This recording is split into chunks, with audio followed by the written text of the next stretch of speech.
Okay, so we're live now, and so good evening, colleagues, and a warm welcome to viewers in Guyana and folks here across the diaspora. As is the case, I'm Dr. Terrence Richard Blackman, and I'm the founder of our Guyana Business Journal. And at GBJ, we sort of believe in fostering critical national conversations on issues that really matter to our nation's future. And tonight, we're diving into something of paramount importance, our national security. And we're honored to have with us tonight someone with exceptional clarity and expertise on this subject, the Honorable Amanza Walton Desir, a distinguished attorney, a current member of parliament, and she's been a prominent voice advocating for robust national security and strategic policy reform. Yeah. And I have to say her insights aren't just timely, they're essential as we try to navigate these complex challenges facing Guyana. I want to thank you so much for joining us, Amanza. Miss Walton Desir. Thank you. Amanza is fine. Amanza's okay. Thank you for having me. So let me tell you why we're here, right? Mm-hmm. This conversation is born out of the tragic and I think urgent necessity. The bombing at the Mobil gas station in Georgetown, the one that unfortunately claimed the life of the 6-year-old Soraya born, I think was a stark reminder of how vulnerable we are. Yeah. That I've noted that the government has classified this as a terrorist attack, and I think it demands a kind of focus and proactive national conversation. And I noted today as we came in, and the Stabroek News editorial published today, it posed what I think is a most critical question facing the country.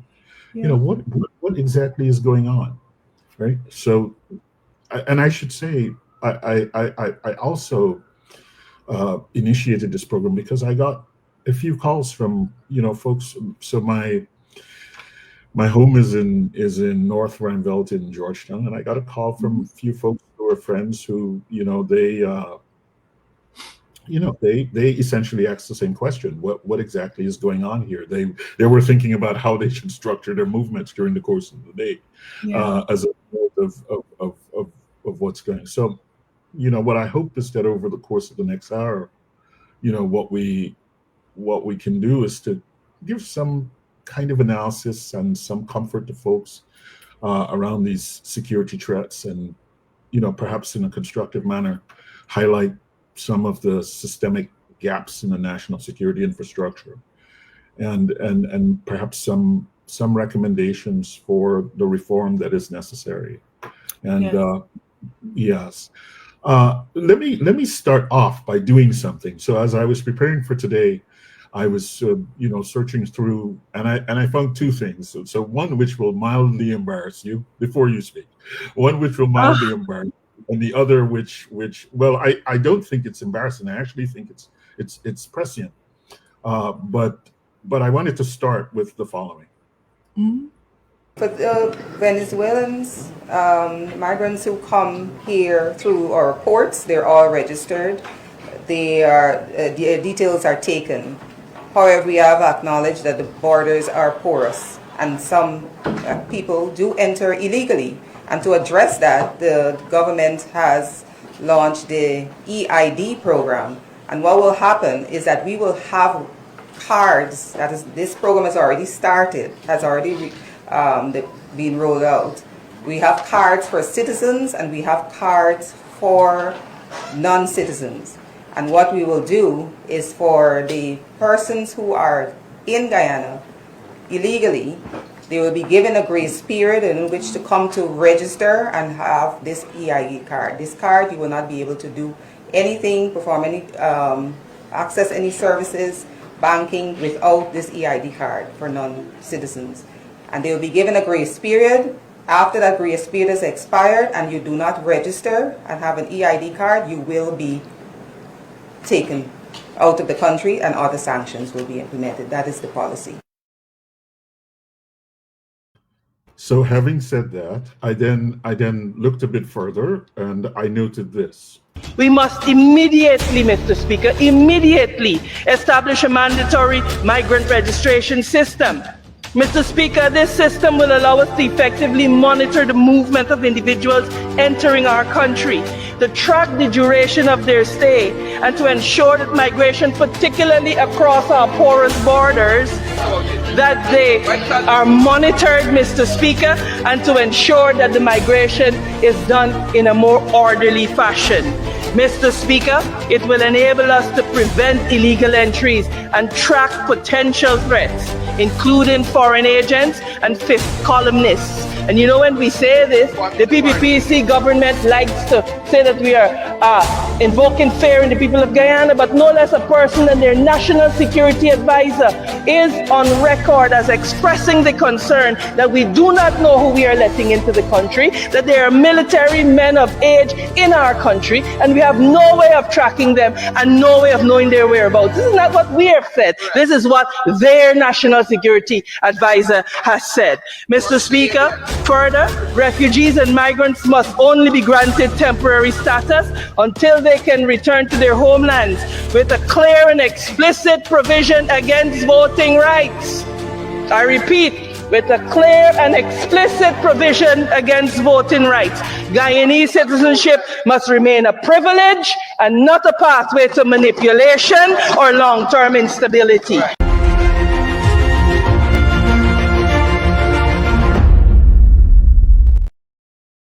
Well, it was not intended as a promotional thing, but the point is, I observed that you know, all of the issues that somehow have come to play here were anticipated in some very cogent and constructive way. And you know, as I look today, we're reeling from this tragic bombing, you know, explosion that has claimed the life of a 6-year-old child. You know, we can note that, you know, based on some of the eyewitness accounts, this, you know, particularly the gas station attendant had stopped the Venezuelan from disposing the garbage bag in the bin right next to the pumps. And you know, if one, God forbid, had those tanks ignited, you know, a portion of central Georgetown would not be standing. And so in some sense, this was not some minor act of violence. This was a plot that aimed at massive destruction. And so my question to you is, you know, like, what are we facing here? What, you know, give us your sense of what's going on.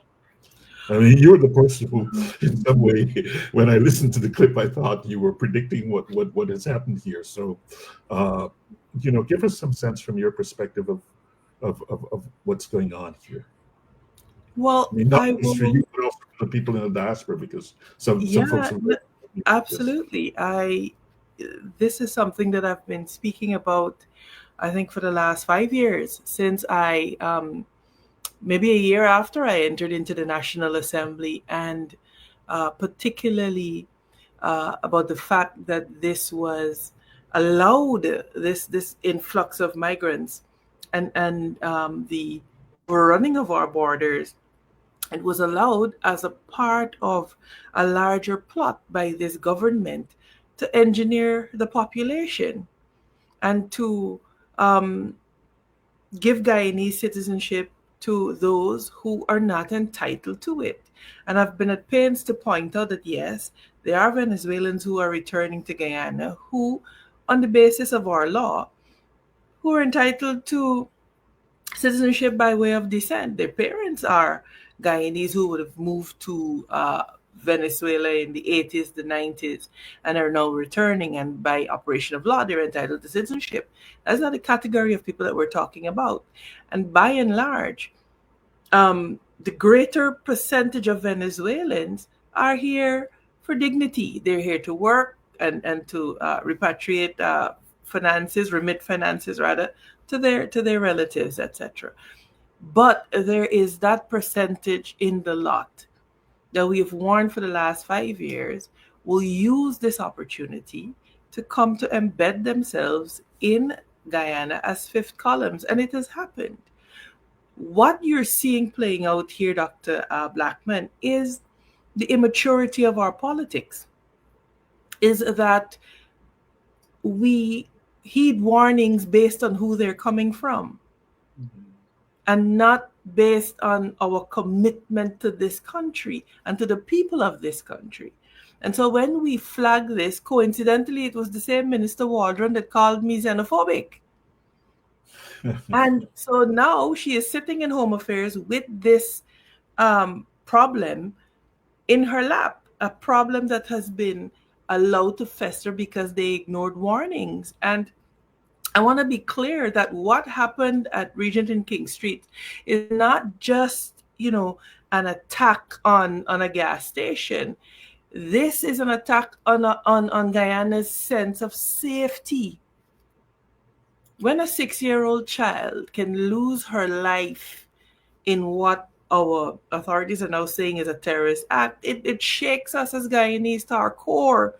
And so from all indications, this wasn't random violence. This was a signal activity, and the choice of target, the methodology suggests an operation with command and control, and a very coordinated one, and not one that was executed on impulse. And so this is what I have been warning about. And when I spoke in the National Assembly about this deliberate injection of population, and within that population, persons with certain intentions and capabilities.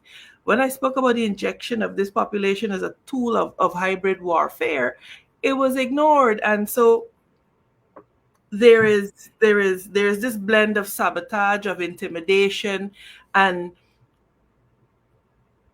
the intent is to psychologically destabilize Guyana without it being declared open war. And so we have some very troubling days ahead. Can I issue a little, because when I looked at this thing, the gentleman who, and I say that just because it's the gentleman who went to the gas station, Mr. Piodomo, made no attempt to disguise himself. He looked at the eyewitnesses. He looked at the woman, the attendant, Miss Smith, right in her face before walking away. So I want to push it. So along those lines, I mean, this kind of brazenness suggests like extreme confidence or a belief somehow that consequences wouldn't follow. I mean, what is that telling us? It is telling us that our capacity is being tested. It is telling us that our response capability, the coordination of our law enforcement agencies is being tested. And I have read with interest a number of theories and positions posited, and you've heard people saying, this is too obvious, something is wrong. The level of impunity suggests that it is intended to lead people to an apparent result. And so there is all of that happening. But what the problem is, Dr. Blackman, the issue is the issue of trust. The issue that we have, the overarching issue, is that, and it's a deeper truth that we have to acknowledge, that no counterterrorism unit or any counterterrorism initiative that we have could be effective where there is a vacuum, and in a vacuum of public trust, it simply will not happen. So when citizens believe that the very systems meant to protect them are now being weaponized or are now being manipulated, a deficit of trust grows. You see the very system being used in the Adriana Young matter to mislead and to deceive.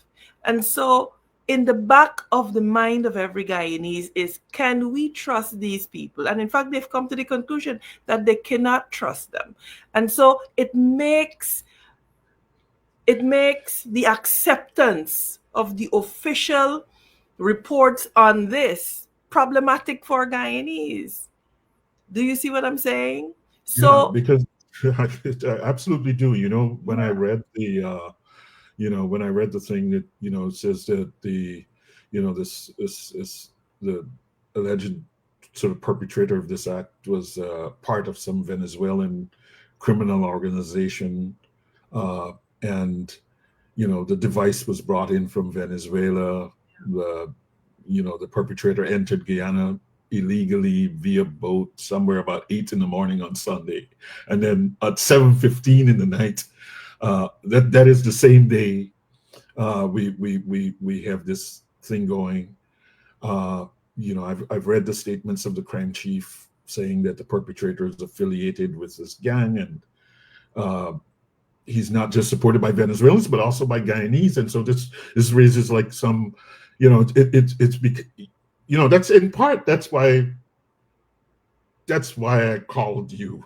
and you are identifying by describing the scenario the quandary in which we as Guyanese find ourselves, right? Because it is entirely possible, given that this might have been a coordinated effort, that the alleged terrorist could achieve that level of efficiency to be one place at one time and then he's in the city. But you understand the degree of skepticism from Guyanese. And it is that skepticism, that lack of trust, that makes us so vulnerable here. And, when I said that to confront this Venezuelan threat, we're going to have to draw on a spirit of national unity, and that the government would have to understand that it has to do everything in its power to foster that unity. When I stood in Parliament and I said, look, to the degree that you weaponize law enforcement, you use technology as a tool of control of your political opponents and a tool of victimization, what you are in essence doing is weakening yourself by your own actions. And so the actions of the PPP over the years have served to remove the trust, and as a result, we are weaker. So this is why there's no heightened awareness in our population, so that somebody could feel comfortable walking around with something like this. And to hear the National Security Advisor, Jerry Govaya, say that, oh, the young lady didn't tell him not to put it in the bin out of a sense of security, it was simply because the bin was full, is such an admission.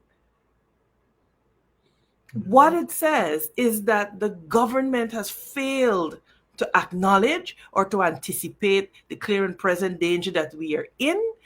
And accordingly, they have done nothing to sensitize Guyanese and to change our posture into one of vigilance and heightened awareness. So we really are in a quandary here. And it is the actions of this government, and I have no qualms about saying this, that has left us in this vulnerable place. You have what might have been a remotely detonated device, right? And so you're understanding that this is a sophisticated operation.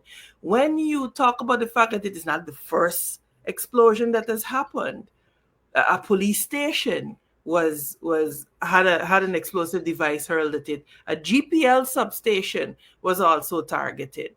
And the government, in the wake of these events, did not even commence a public education and awareness campaign. Instead, what they did is to take the police and law enforcement and activate them as weapons against the people.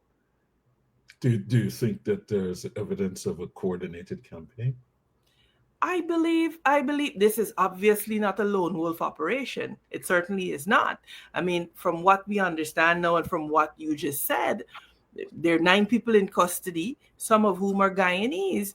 One has to wonder, are these Guyanese that are Guyanese who were born and raised here? Or are these legally Guyanese who have assumed or who have obtained Guyanese citizenship, whether by operation of law or by the PPP conferring it on them? Because when the PPP government gutted the Registration of Births and Deaths Act, allowing a Toshao to sign an affidavit to say that John Mark is Guyanese, he was born here, 2 paragraphs, and with that affidavit, John Mark can go to the registrar's office and obtain a late registration of birth. Then one has to wonder, when they say Guyanese are in the ranks, what do you mean exactly? Yeah, sort of the. Like I said, a part of the reason for calling you on this front was because of a number of calls I received from folks in Georgetown about this sense of like, I'm not sure what's going on. Can you kind of, give some, I mean, has there been like forensic analysis comparing the devices in the attacks so that we know, or is it, I mean, I couldn't find anything on that in that regard, online or in the various reports. Not that we are aware. What I gathered from my own research is that there happened to be an Indian national in the country who was doing some forensic work, and so they were able to draw on that capability. But there has been nothing to suggest that this is a that there was similarity in the devices, etc., from the previous explosions. And you see, what this government does not understand is that in the absence of water, people will drink sand. And to the degree that you as a government refuse or you fail to provide information, as much information as you can, to the public, you are contributing to the problem, because a vulnerable, confused population is a dangerous, dangerous thing to add to this mix. And so one would have expected that there would be daily briefings at a bare minimum on what the developments are. But this government as well is also very quick to try to cover up their missteps. They're not known for saying, look, we missed this, but we're going to get it right. They prefer to lie to the people of Guyana. And so Guyanese do not trust them. And that is what is adding to the confusion and the uncertainty that you referenced. Their refusal as well to engage in any act of bipartisanship, any act of acknowledging that this is a national problem that requires a national response. Also, because you have 3 opposition parties, etc. If you call people in from the opposition and say, look, this is what we know, this is what we are sharing with you, then an Amanza going into an area and saying, look, this is what the authorities know, this is what we're sharing with you, this is what they're sharing with us, and we are sharing it with you. That goes a far way to assuaging fears and concerns.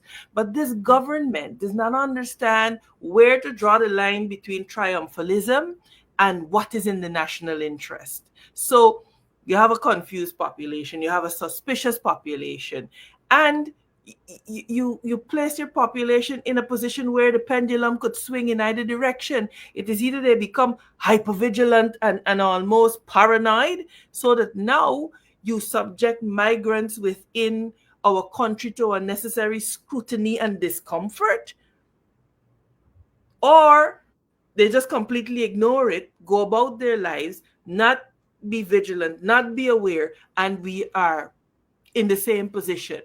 So there really is need for a mature, deliberate handling of this matter.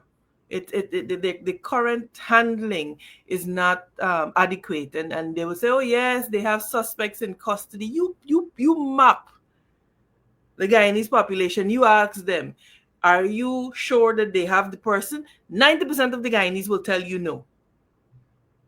They're not sure because they do not trust the word of the police. And so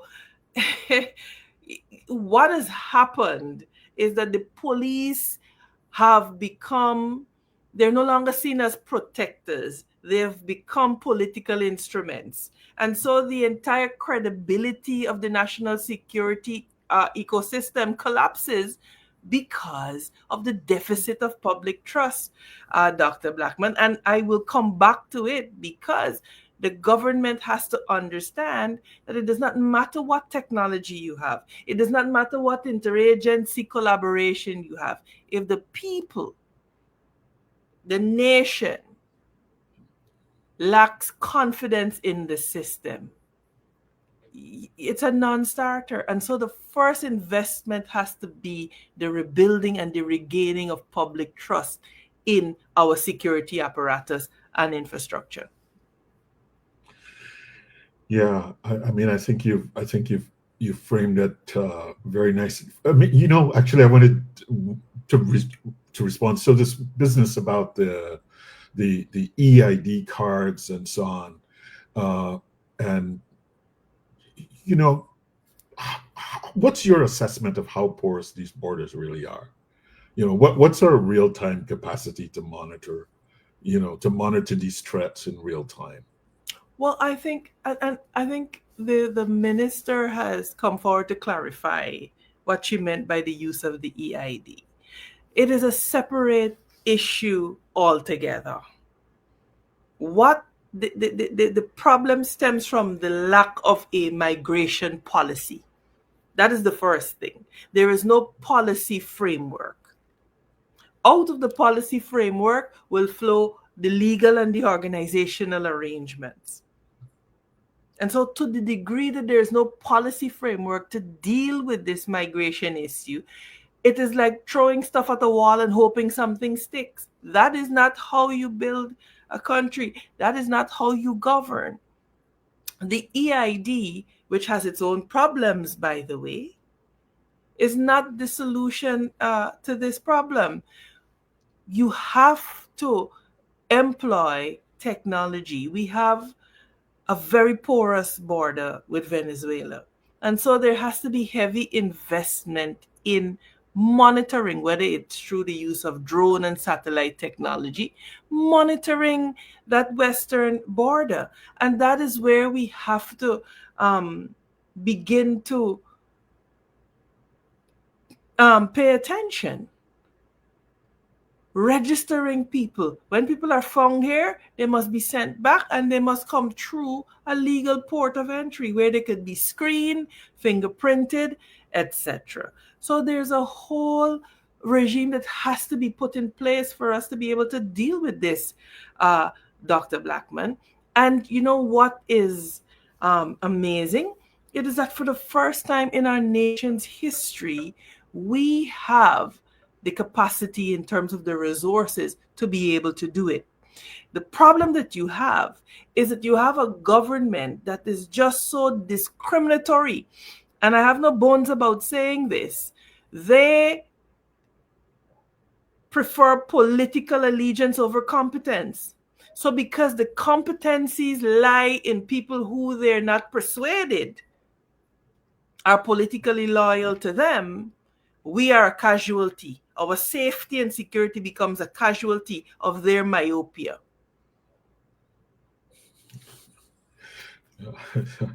That's, I like words. So safety and security as a casualty of myopia is a beautiful line.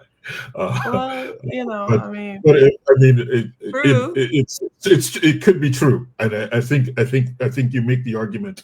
I think you make the argument very strongly that this question of public trust and just the broad and inclusionary framework that allows you to drive, the broad policy around how we as a broad society will manage migration, rather than seeing migration and the things that flow from it as something to be leveraged for a political gain. I think you make that point very, very, very sharply.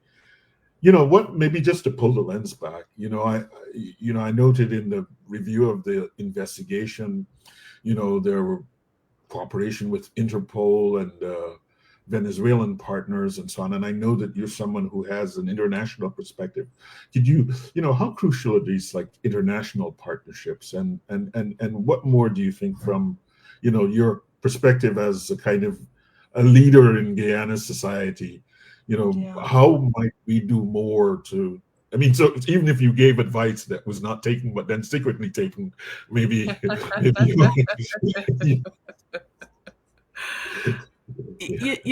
think, look, we're in this time of transnational,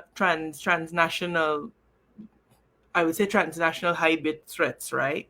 And so cross-border coordination is not an afterthought. It cannot be an afterthought. And so our engagement with Interpol, with impacts in CARICOM, and with the RSS, and with other international law enforcement partners, it really has to deepen into a real-time engagement rather than an ad hoc or an as-needed basis. Because, like I said, the transnational nature of what is happening now necessitates that. I think we need to deepen our bilateral frameworks with Suriname, with Brazil. Venezuela, given what is going on now, it could be problematic, but there is need, and particularly maybe in the area of narco trafficking, to deepen those bilateral frameworks, and to collaborate with our international partners on matters like cyber defense, etc. So, but again, right? Credibility is our passport, right? And so these international agencies frown to some degree, or to a large degree, on sharing information with law enforcement agencies or bodies that they don't see as credible. For God's sake, we have senior police functionaries being interdicted by being sanctioned by international bodies. So to that degree, credibility has to be built in, because a lack of credibility will limit the degree to which international partners are willing to engage with us. And so the government has to understand that international collaboration, while it is international, it begins at home. And it begins at home with transparency and with the rule of law. With the rule of law. And so, Dr. Blackman, I worry that we have a lot of work to do. We have a lot of work to do, and I do not think that we are seized with a government that's willing to do the hard, necessary work to position Guyana as a credible partner in law enforcement. And, on this migration issue, what has happened and is that the government has, by, I would say, neglect and carelessness, or maybe deliberate, given their political machinations, they have allowed a situation to grow where migrant labor forms about 80% of the labor force of their public infrastructure thrust. And so you have a situation where now, instead of doing it right the first time, you can't, how are you going to now extract and streamline all of that without affecting your public sector infrastructure program this ambitious program that you have unveiled? So they are in a quandary. They are in a quandary because they are transactional, and they're willing to sacrifice our national safety on the altar of political expediency.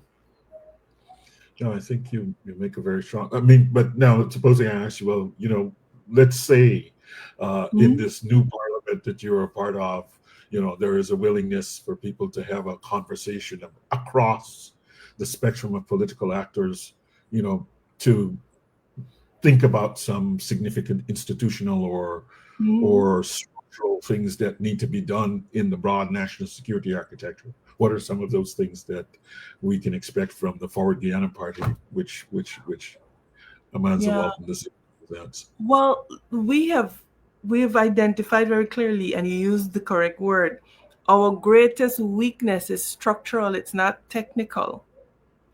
So we lack, in my view, we lack a coherent national security doctrine. Like, what does that look like? What is this unifying framework that aligns military, police, intelligence? What does that look like? Right?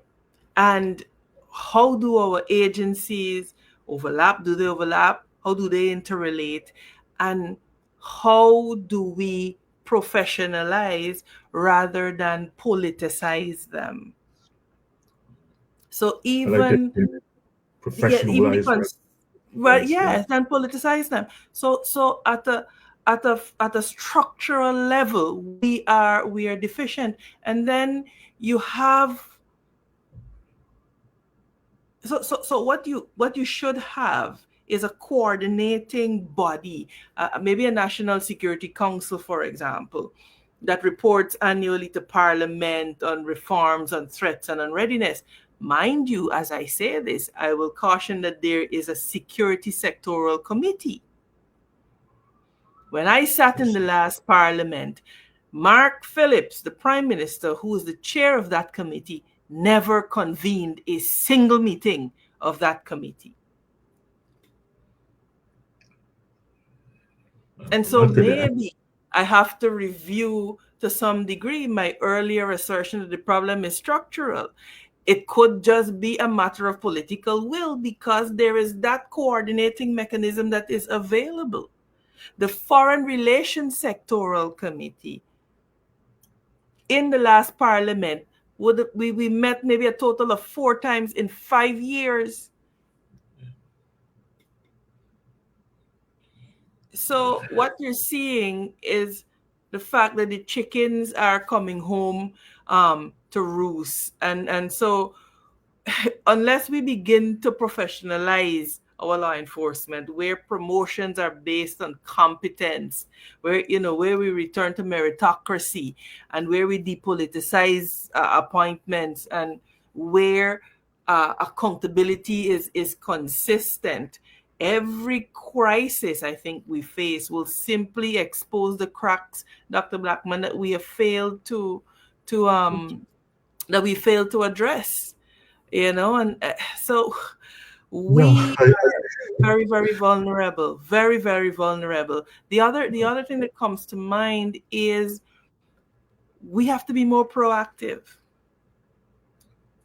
Our paradigm, our mindset, our approach to national security and safety is reactive. So what are some of the proactive things that you have in mind? So I think we need urgently, I would say, a comprehensive modernization plan, and it really should be based on, I think, foresight.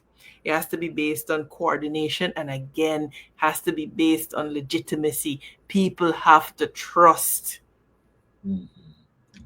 us. People have to trust these organizations, and you've got to find a way, I believe, to institutionalize risk mapping. These are things that, we fly by the seat of our pants. So when you talk about institutionalized risk mapping, you're accused by the PPPC government of wanting to study a problem to death.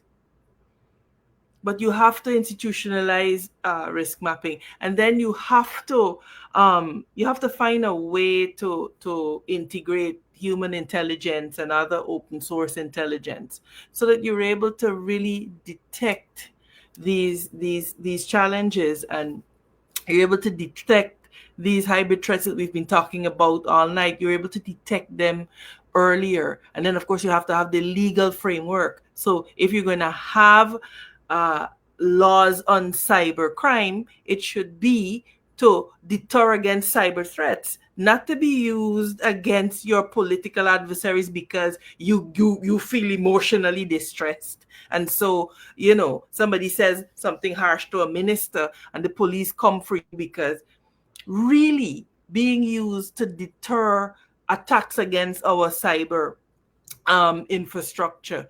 And so, you have to have modern law on terrorism.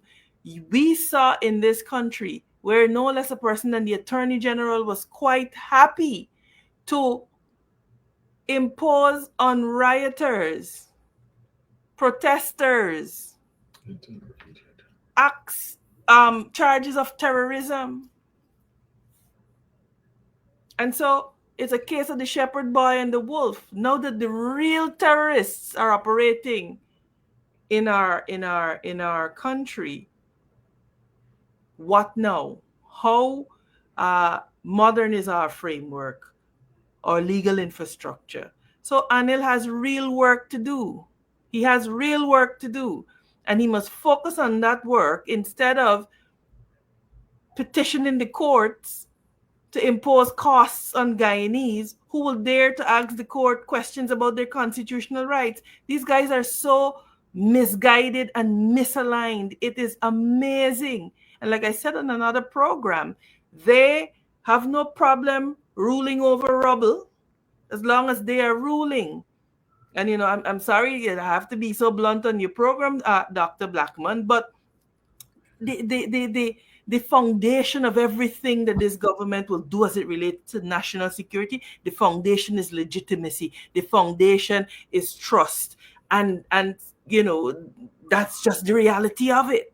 And the earlier Irfan Ali and his government understand that, and the earlier they get with the program, is the safer Guyanese will be. No, I think Amanza Walton, you make a very important point about the importance of rebuilding public trust as a kind of prerequisite for fostering, greater community involvement in the national security. And so maybe as we understand that, that's where in your mind, what are some of the steps that you take to harness that community vigilance and cooperation while we prevent the sort of scapegoating of the entire communities? Yeah. And like how again, I'm asking you for advice that probably someone will take without saying that you gave them this advice. But maybe that's also to the good of Guyana. How do we start to harness? How do we start to rebuild that trust and to harness? Well, it begins by, and I think my message to the people of Guyana is very simple. You are not powerless. And so, we have to have what we call a whole of society approach. Every citizen, every sector, every institution has to combine to contribute to national resilience. And so we have to make sure that our citizens understand that they have a role to play. And so their vigilance is important. Forward Guyana put out a see something, say something flyer to actively encourage Guyanese to become more vigilant. We've called for the re-establishment and the strengthening of community policing. We have called for the deployment of public figures into communities, into schools in a bipartisan manner to talk to our children about their security posture. Dr. Blackman, if you go into an ordinary primary school right now and you ask a child, if something happens in the school, what should you do? They cannot tell you.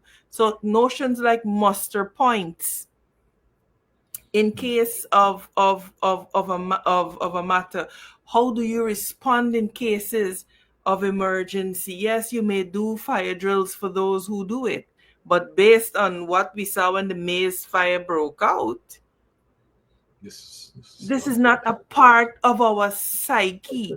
And so there has to be a deliberate building in of vigilance and awareness into our psyche. Look, you conversely, you go to Barbados, for example, and the smallest child could tell you, if a hurricane comes, this is what happens. If a wave comes, this is what we have to do. You go there because it is a reality that they acknowledge and that they have taken steps to mitigate. In Guyana, we behave as if we put on blinders, the problem doesn't exist. So we first got to acknowledge that there's a problem, and then we have to begin to build capacity to, to deal with the problem. So vigilance. And then a very, very important matter, insistence on fairness. And this is where, Dr. Blackman, I want to speak to the people of Guyana, to Guyanese, to understand that when you contribute to the partial implementation or the partial enforcement, or where you sit depends on where you stand, or vice versa, that lack of insistence on fairness is compromising your safety. So if you refuse to normalize corruption, you refuse to normalize bias in law enforcement, Guyanese must understand that that is also defending Guyana. So our paradigm on what national defense is has to change. Strong institutions are a feature of national defense. It is a feature of national resilience. So we've got to begin to talk to our people about these things.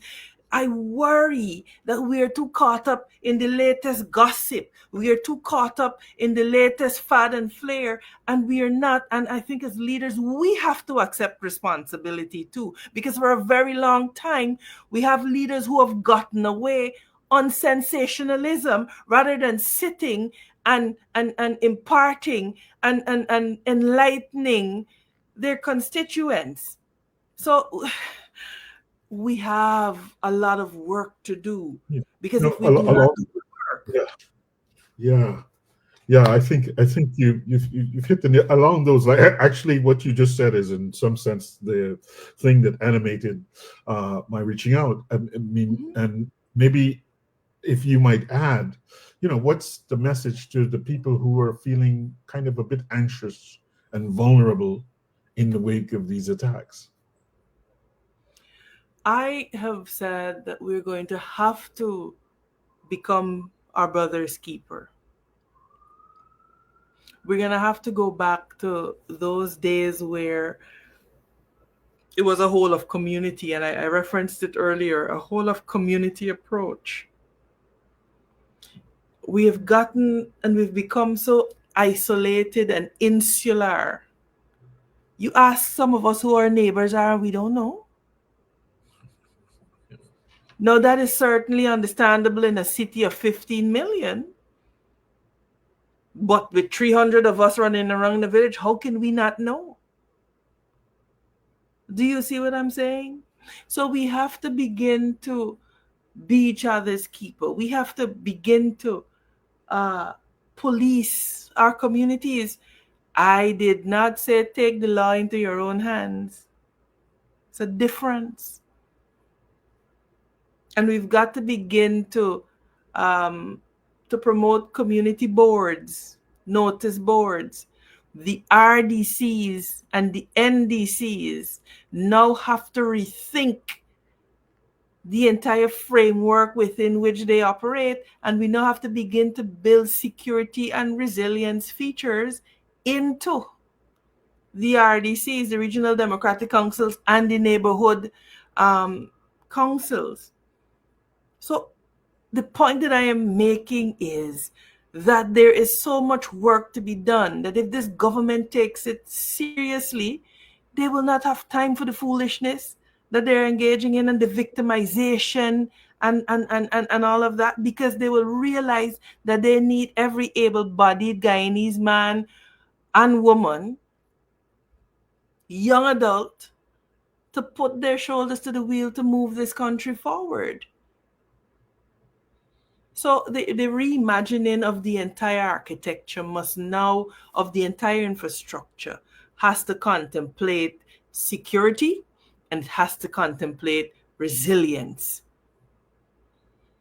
No, I think you're absolutely right, and I wanted to play just a little in this context. So I saw this. So one of the in my conversation with the colleagues that in some sense precipitated this show, he said, "Boy, you don't understand what's going on here. All those places you get on Ozama Street." He said, "Man, we have Venezuelans living on Ozama Street. We have Venezuelans living," and his view was one of like, he felt sort of a bit under siege. And one of the comments that popped up here is, I mean, I don't know who 𝐀𝐦𝐚 is, but I noted this comment, and he said the Venezuelans in Guyana might be and I take this with quotes around it, so I don't take this as might be 1 million. I might be wrong, but if so, they can form their own party for the next election and win, and maybe we will have sort of Venezuelan leaders, governors. But I say that as a kind of extreme thing, but I think no. It is not extreme.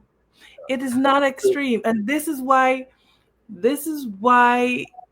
Dr. Blackman, when I traced in the National Assembly the evolution of this problem and the way that PPP's deliberate gutting of our laws, the deliberate interference with our electoral laws, cause us to be vulnerable to our nation being undermined from within.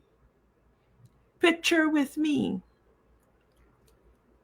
people who have been granted Guyanese citizenship who are not entitled to it, forming a group and contesting in local government elections to control an NDC. Let's assume, for example, an NDC in Essequibo.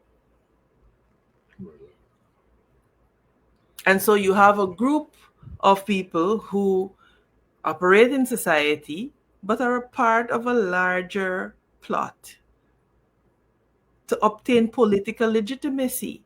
And I warned that there's something called self-determination.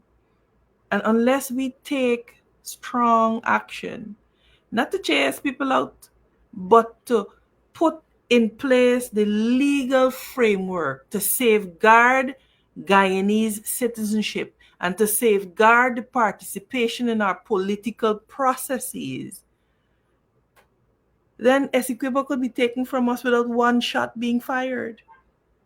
And in such a case, there's no protection to be had from the international community because it's not an act of war. It is not an act of war. It could be done politically. And given the holes in our electoral system, some of which we are, as Forward Guyana movement, attempting to bring to the consciousness of the public through the elections petition that we have filed, these are deep questions. These are existential questions. And there has to be a group of people who will focus on those existential matters. So it's not far-fetched at all, because our NDCs could be taken over, our RDCs could be taken over. We have a situation where, for example, and this is why you see the independence of the judiciary, all of it comes sharply into fore, because we have a judgment that is handed down that if it is taken to a possible conclusion, could see political parties deciding that they're not participating in certain regions and leaving those regions vulnerable. So there's a lot going on here, and I pray that Guyanese begin to understand and to focus on the serious nature of what is happening here and not be distracted by the song and dance and the ribbon cutting, and understand that we could look up and tomorrow we are third and fourth class citizens in our own country. And it does not have to be like that, because there are models to be followed. These problems that we are having, we are not the first to encounter them.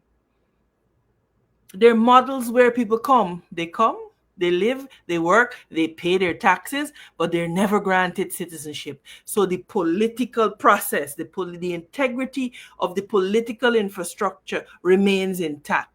There is no possibility of being politically undermined by foreign powers through the injection of population into your country, because you have ring-fenced how you operate. They're models. But you have a government that is careless. The only thing that they care about is enriching themselves, cutting ribbons on public infrastructure projects, and believing that that is the sum total of national development. It's always an absolute pleasure to have a conversation. I had a mouthful to say on this. You know, it really. I think you've been clearly thought about this for a long time, and I think it's important that people have a sense of the views and a perspective on this that comes from someone who's been thinking about it. And there's no joy. I want to be clear. There's no joy in, oh, I told you so. I get no joy from it. Yeah. The little girl that died, I know personally. Yeah. She's a child that has been to my constituency office on a number of occasions. I know her mother.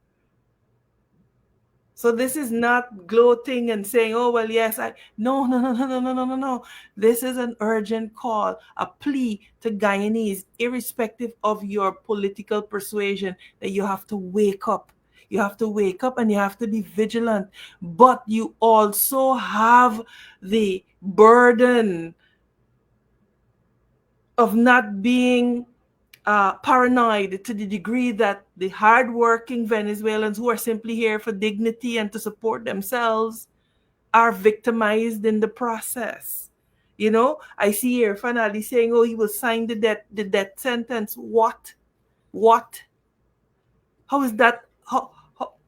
Yes, it sounds good, I suppose, but how is that a responsible thing to say as a head of state? There's something called due process. And you understand very clearly, Dr. Blackman, when due process is ignored, the society slides and slips into anarchy. And so, yes, while we're hurting and we're angry, as leaders, we still have to understand we can't just be cavalier and swing from one extreme of indifference and even facilitating to quite another. Well, yes, we will hang them. What is that? So we have a lot to do. We have a lot to learn. I regret that I'm not optimistic about the 13th Parliament. I hope that our continued advocacy will see the sectoral committees meeting, because the Foreign Relations Sectoral Committee, the National Security Committee, and all of these committees are very, very important. It is important that the nation sees a bipartisan approach to this matter of our safety and of our security.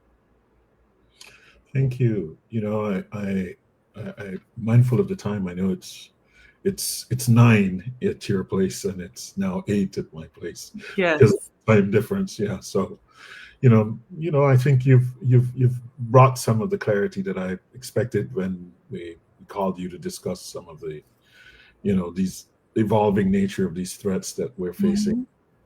Mhm. I think you've made clear the urgent need to address both the technological and the institutional gaps that you've just Yeah. described in our security infrastructure. And I think you've also made very clear the critical importance of the trust deficit Yeah. and the need for the sort of proactive reform. And I think you've given us a really clear sense of some of the challenges, but I think a hopeful. So I hope you don't perceive your thoughts as being less than optimistic. From my perspective, it seemed a hopeful but clear-eyed assessment of the challenges.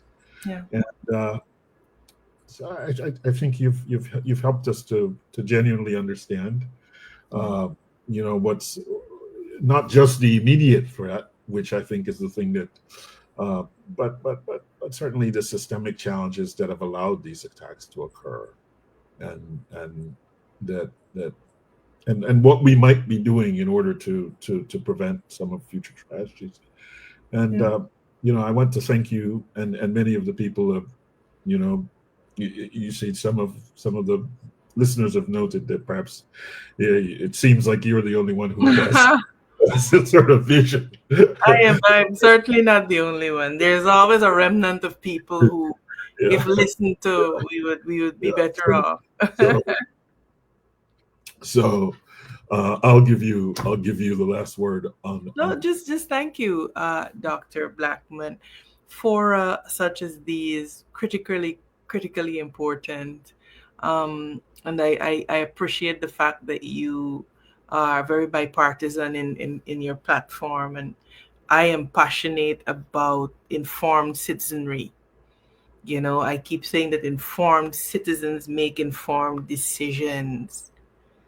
I couldn't help but muse when I saw on the news that Maduro was arming his people with rifles. I'm like, well, my God, we're not even arming our people with information. So there's informed citizens make informed decisions. And so, very often people say, oh, you're talking too much, it's time for action. But it is important that we speak to our people. It's important that we address the issue of mindset. It is important that we help Guyanese to understand that we have been thrust from a backwater country to front and center. We're no longer backwater. And so our mental, as the Rastafarians will say, has to rise. We have to open our minds. We've got to elevate our mental, as our Rastafarian brothers will say. Otherwise, we're going to be relegated to servants in our country. And as leaders, we have to have a stated position against our people being relegated to third and fourth class in our own country. It must not happen. It must not happen. Well, I want to thank you. Thank you very much. Thank you for having me. Always a pleasure. And we look forward to, hopefully at some point in the not too distant future, coming back and having some broad sense around. Always happy to come on here. Yeah. Thank you so much. All right. You're welcome. Have a wonderful evening, colleagues, and thank you for joining us. It's been quite active, and we'll try to write something up so that everyone. Okay. Will do. Bye-bye now. Bye. Take care.